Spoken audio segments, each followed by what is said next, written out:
Bad parking is frustrating villagers. A suspect was taken to the hospital in the Villages while the passenger was taken to jail. A sexual predator was arrested after doctoring his ID. An 85-year-old was hit by the bartender's Camaro. A terrified woman seeks refuge next door after an attack. Detectives need your help to identify a man that they are seeking after an incident at Lake Sumter Landing. A speeding unlicensed driver from Mexico is arrested again. Health officials urge caution after another case of the West Nile's virus shows up. And Walmart, when are you going to learn? How many holes in ones of golf will get this week? Letters to the editor. This and more coming up.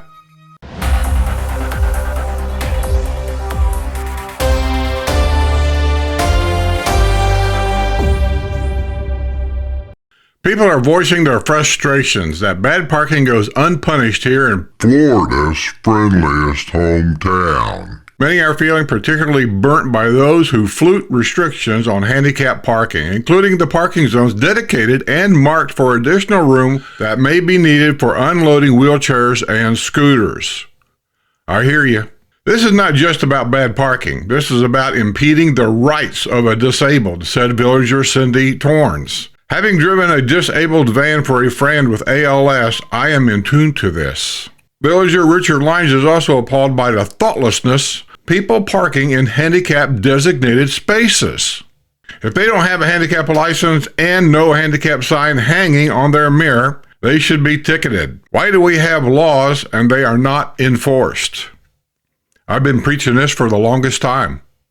Art Goldbaum of the village of Glenbrook agrees that ticketing could serve as a deterrent. Perhaps with the cooperation of law enforcement, when entitled drivers are spotted, they could be ticketed, towed, or have their names and addresses published for a public shaming and humiliation. They deserve no less, Goldbaum said. 2 villagers are facing criminal charges due to recent violent behavior linked to parking disputes. Their arrests may provide a cautionary tale for those tempted to take parking enforcement into their own hands. An 80-year-old villager was arrested after an alleged violent episode in August at a restaurant at Southern Trace Plaza. Don Lofton Jr. of the village of Tall Trees was charged with battery after he reportedly was enraged and pushed a chemo patient who had parked in front of a Chinese restaurant to pick up a to-go order. Lofton was tracked down thanks to his license plate number.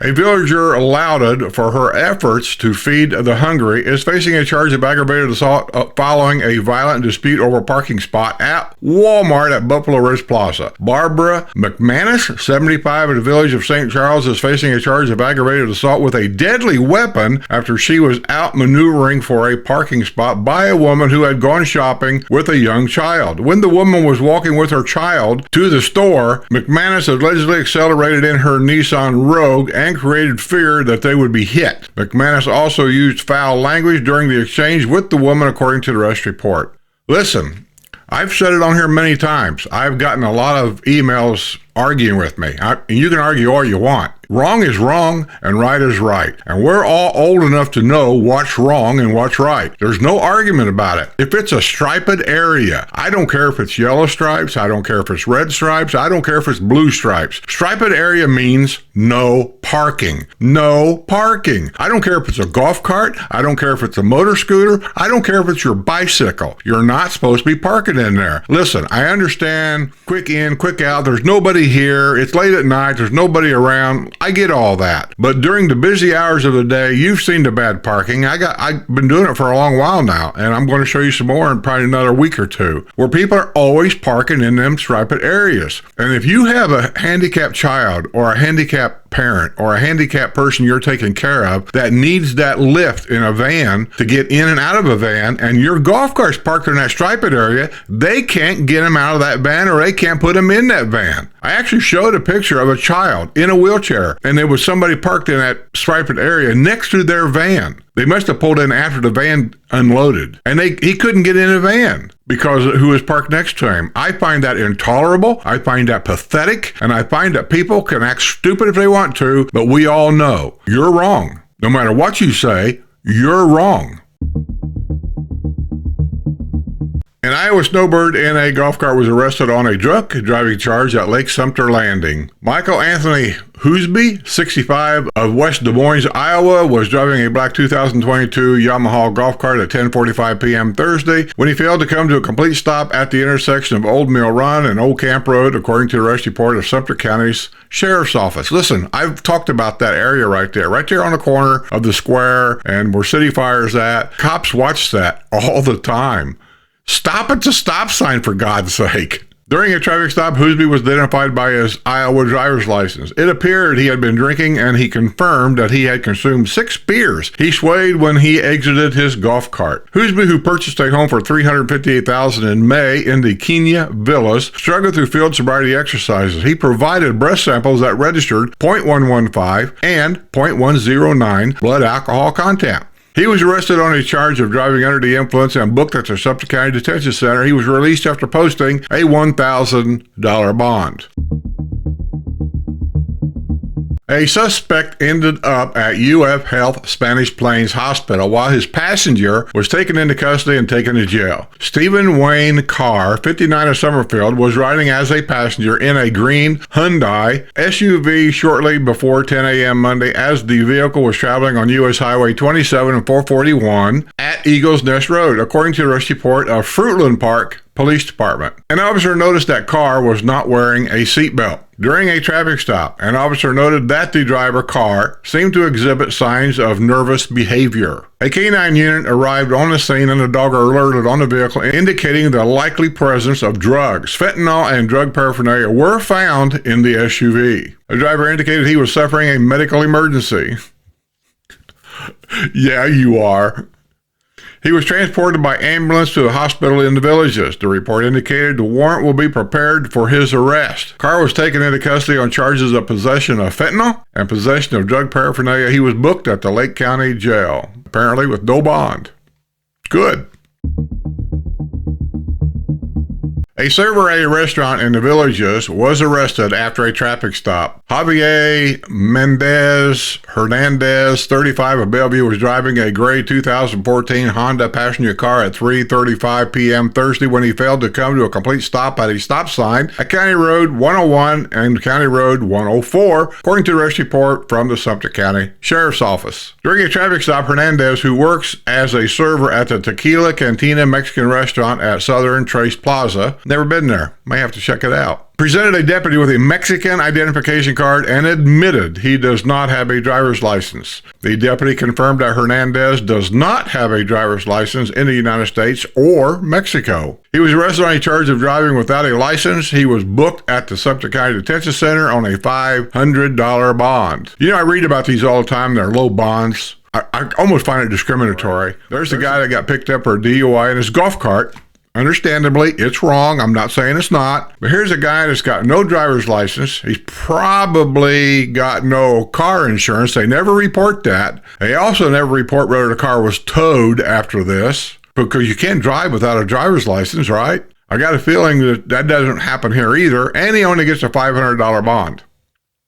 Does that sound right to you? Don't sound right to me. Now, I'm going to read this because I've talked about it before. I know half of you don't pay no attention to what I'm saying, but I'm going to continue to talk about it because I'm concerned about people's safety sometimes. Not that this ain't a safe place. It is. But things here do happen. I don't want them to happen to you, my viewers. I am concerned. These people that I read, even though they don't live in the Villages, they come to our squares at night. Our squares are open to the public. Our roads are open to the public. These people travel in and out of our villages all the time. They go to the squares at night. These people can be sitting next to you. You could have your grandchildren here, and I'm telling you, even at our pools, they don't check IDs half the time, especially if you're in the water. These people could be hanging around the pool. Be very careful. Burn these images in your face if you can, especially you snowbirds coming down here for the winter. And just be careful. A sexual predator living in a camper was arrested after apparently doctoring his driver's license. Stephen Ray Gunter, 59 of Ocklawaha, was booked without bond Thursday at the Marion County Jail on a charge of fraud and 2 parole violations. Ocklawaha isn't that far from the Villages, so this guy is probably well aware of what our rules are here. Gunter, who was convicted in 2002 in Marion County of sexual battery on a victim under 12 and lewd and lascivious offenses with a child under 16, used a Sharpie to scratch out the words sexual predator on his driver's license. Gunter served time in state prison from 2007 to August 10th of 2024. That's a long time in state prison. I guess what I'm trying to say in trucker language, I wouldn't trust this guy any farther than I could throw him. An 85-year-old suffered a head injury when her golf cart was knocked over by a car driven by a bartender at Dale Webb Spruce Creek. Judith Camperin was driving her golf cart in the 55-plus community in Summerfield at 10:27 a.m. Monday when she was hit by a Chevrolet Camaro at the intersection of Southeast 130th Loop and Dale Webb Boulevard, according to a rescue report from the Florida Highway Patrol. The golf cart was knocked onto the left side. Camperin was ejected and sustained a head injury. She was transported to the local hospital and is expected to recover. The driver of the Camaro was identified as 46-year-old Christina Gail Riley of Ocklawaha, who works as a bartender at Spruce Creek. She was abnormally energetic, excited, and talkative. She said she had been driving to work when her car hit the golf cart. She became argumentative when a Florida Highway Patrol trooper asked her to participate in field sobriety exercises. Her poor performance led the trooper to believe that Riley had been driving while impaired. She provided a breath sample that did not show the presence of alcohol. Riley admitted she had smoked methamphetamine and marijuana the previous day. She volunteered to provide urine samples. She was arrested on a charge of driving under the influence and booked at the Marion County Jail. She was released after posting a $2,500 bond. In 2011, Riley was arrested on a charge of possession of hydrocodone.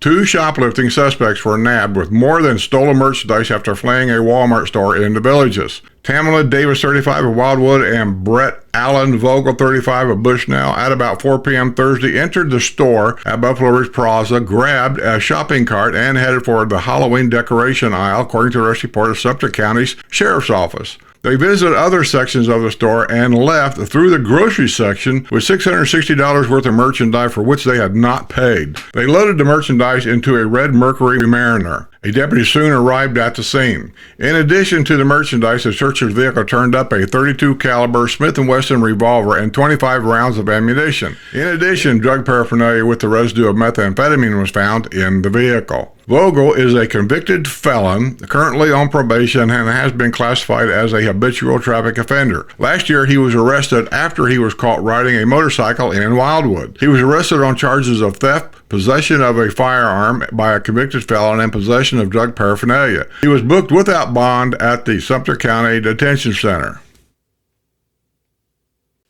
I don't know what to say.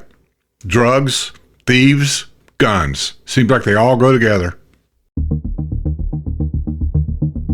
A woman who said she was terrified sought refuge at a neighbor's home after an alleged attack in the Villages. Kevin Beer, 68, who lives in the Villa de la Mesa in the village of Rio Grande, was arrested Monday afternoon on multiple charges by the Sumter County Sheriff's Office. The altercation began on Friday when Bear and the woman, who is over the age of 65, got into an argument. The woman said Bear, who stands 6 feet tall and weighs 265 pounds, wrapped his arms around her and restricted her from free movement, forcing her to move where he wanted her to. She stepped outside for about 20 minutes, and when she went back inside, Bear grabbed her left bicep. He placed his hands on both sides of her face and squeezed. She said he kept his palms on her face and used his fingers to tap her face. He finally pulled both hands away from her face and quickly put them back on her face in a manner that felt like a slap. A neighbor heard the commotion and provided assistance to the woman. She stayed with the neighbor for 3 days before contacting law enforcement about the incident. She told deputies she was terrified to return home. She showed deputies the bruising she had suffered. When deputies went to arrest Bear,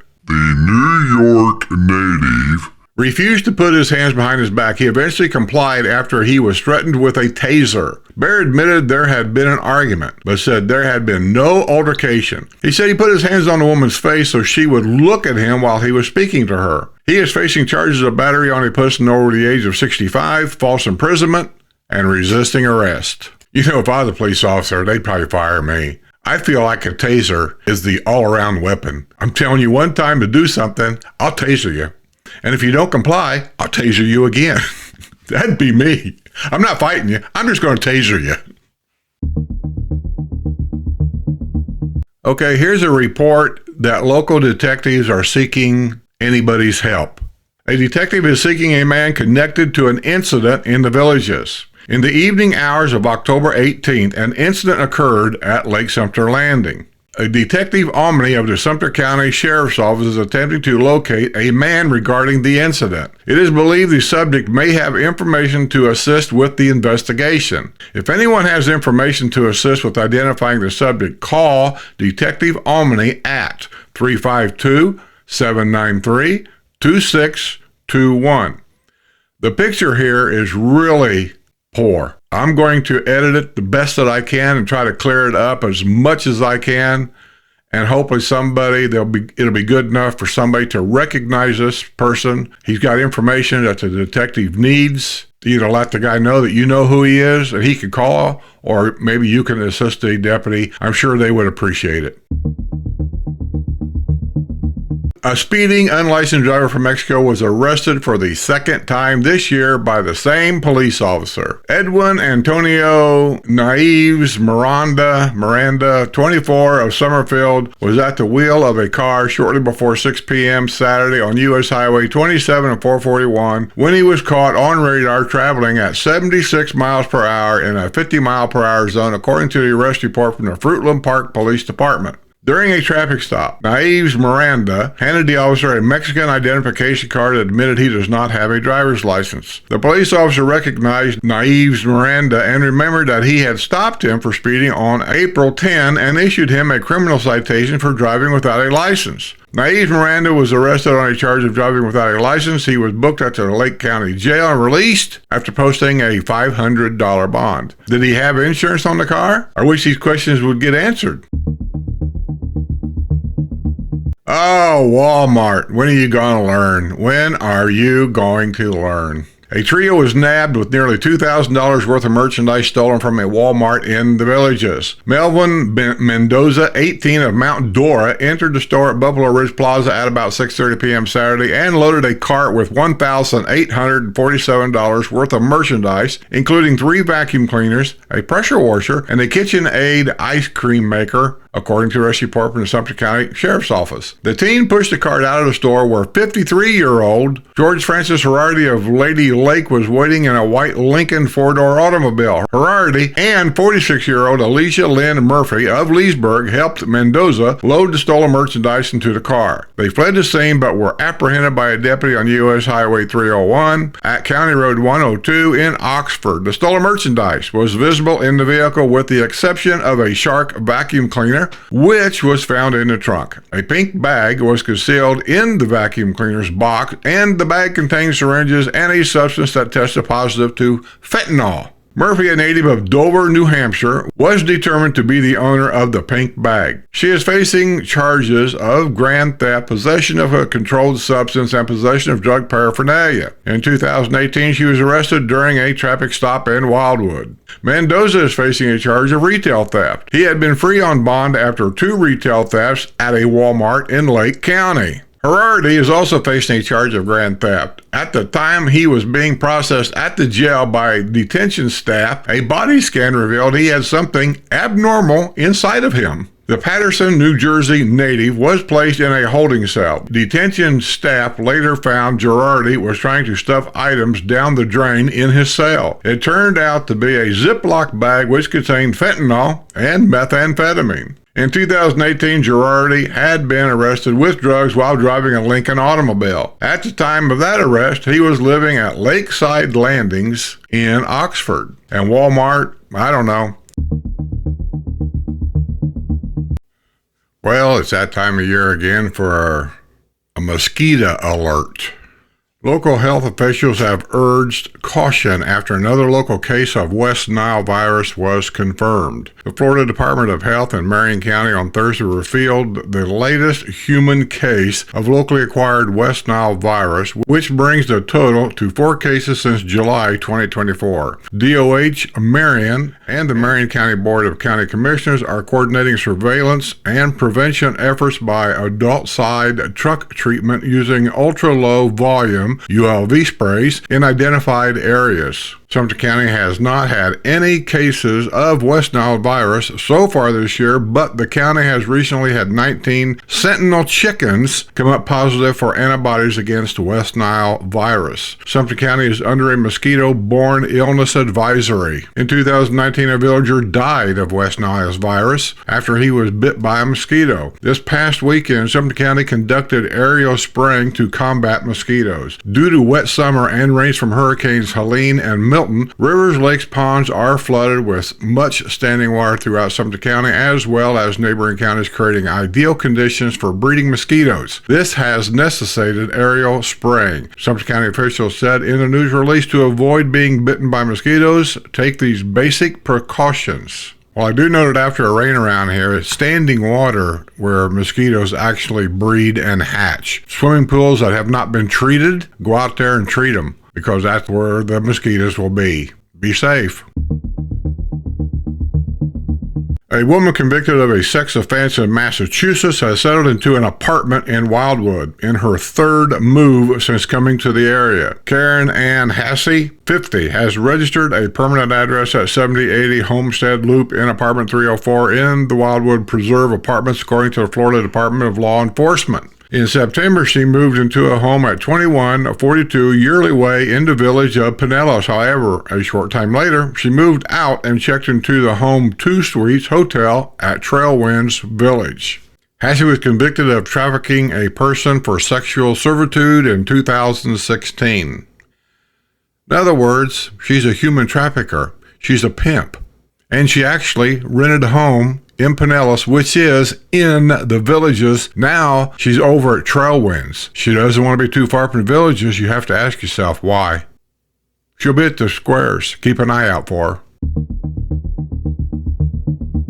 We have some good news tonight in the villages. Outback Steakhouse is moving at a brisk pace on a new restaurant locally despite the chain's national challenges. The Outback Steakhouse is under construction at Trailwinds Village on County Road 466A in Wildwood. The site plan was approved by Wildwood Special Magistrates in 2023. The 5,000 square foot restaurant will have seating for 187 diners. It is located near the ABC Fine Wines and Liquors. A new mattress store is located on the other side of the new Outback Steakhouse. The new restaurant is being built at a time when the industry is struggling. Outback Steakhouse has closed restaurants in Pennsylvania and Illinois. Even Florida, where Outback Steakhouse launched in 1988, has seen closures in Jupiter, North Miami Beach, Orlando, and Sarasota. The Outback Steakhouse at Rolling Acres Plaza in the Villages still appears to be going strong. Trailwinds Village and its next-door neighbor in Beaumont development have become a hotbed for restaurants, and between the two of them, they offer Culver's, First Watch, Panda Express, Burger King, Taco Bell, Huey Magoo's, Wendy's, and Starbucks. The new Outback Steakhouse will offer a drive-up pickup window, which has become a necessity for restaurants since the COVID-19 pandemic. In addition to villagers visiting these restaurants, there are also many new homes, apartment buildings, and a Home 2 Suites hotel nearby, all providing a strong customer base for the Trailwinds Village and Beaumont eateries. An opening date for the new Outback Steakhouse has not been announced.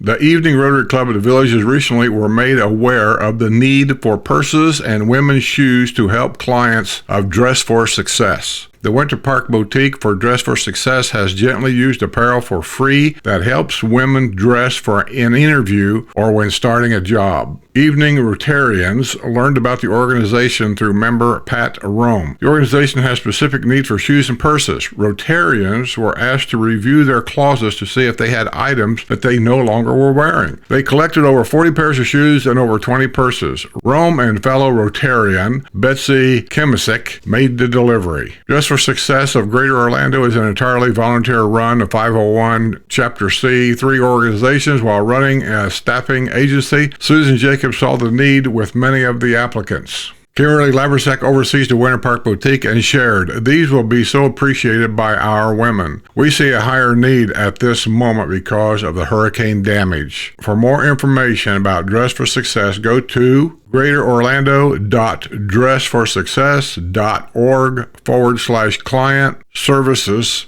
/ Jesus, these addresses. God, you couldn't come up with something simpler? And or www.rotaryvillagesevening.com for more information.